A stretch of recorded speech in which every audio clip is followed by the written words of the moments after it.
احنا اسفين يا بن شرقي. اللي انا قبل كده قلت يعني اشرف بن شرقي ما كانش هو بن شرقي اللي احنا عارفينه.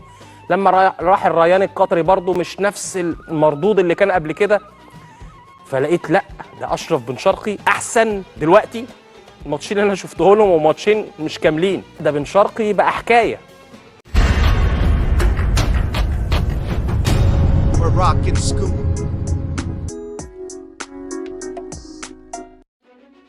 محبي قناة مروكن سكوب، مرحبا بكم. فيديو اليوم على واحد المذيع مصري اللي كان كينتقد اشرف بن شرقي بواحد الطريقه غريبه قبل الانتقال ديالو للاهلي، وكان كيقول عليه بان المستوى ديالو ضعيف وبانها صفقه فاشله. دابا خرج وقلب الفيستا بعد 2 ديال المباريات فقط مع الاهلي، بان بن شرقي بواحد المستوى كبير اللي خلاهم كاملين يبدلوا الكلام ديالهم ويطلبوا السماحه منه.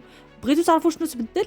خليكم مع الفيديو، ولكن قبل من هذا الشيء خليوا لي كومونتير، جيم وابوني لاباج باش ديما يبقى يوصلكم كل جديد، وشكرا.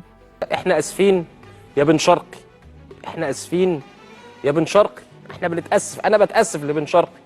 اللي انا قبل كده قلت الفتره اللي فاتت لما كان في مفاوضات مع الاهلي، وكان الزملكاويه زعلانين ان ازاي اشرف بن شرقي مش هيجي الزمالك وهيروح الاهلي. انا قلت يعني اشرف بن شرقي بقى له 2-3 سنين في الجزيره الاماراتي، من بعد مشي من الزمالك في الجزيره الاماراتي ما كانش هو بن شرقي اللي احنا عارفينه.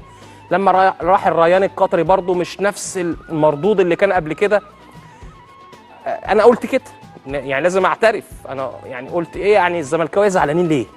ايه المشكله ما اشرف بن شرقي يروح الاهلي؟ يعني ايه اللي هيحصل؟ فلقيت لا ده اشرف بن شرقي احسن دلوقتي. الماتشين اللي انا شفته لهم وماتشين مش كاملين.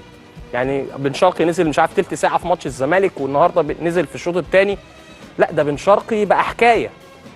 فانا لازم يعني اعترف واقول احنا اسفين يا بن شرقي. لا ده انت جامد قوي. مشاهدتك للفيديو نتمنى أن يكون قد نال إعجابك.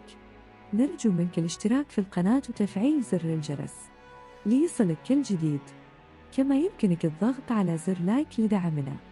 نحن نقدر دعمك وتشجيعك، وسنواصل تقديم محتوى جديد ومميز. شكرا مرة أخرى.